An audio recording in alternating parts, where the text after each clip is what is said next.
అందరికీ షాలోం. ఈరోజు దినవృత్తాంతములు మొదటి గ్రంథము 24వ అధ్యాయము, 25వ అధ్యాయము, 26 అధ్యాయాల నుండి కొన్ని ప్రశ్నలు.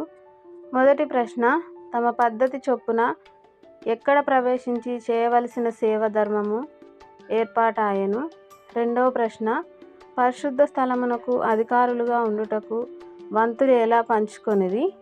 మూడవ ప్రశ్న, రోమమీయేజరు పేరు మీద ఎన్నవ చీటి పడెను. నాలుగవ ప్రశ్న, 288 మంది ఎవరు.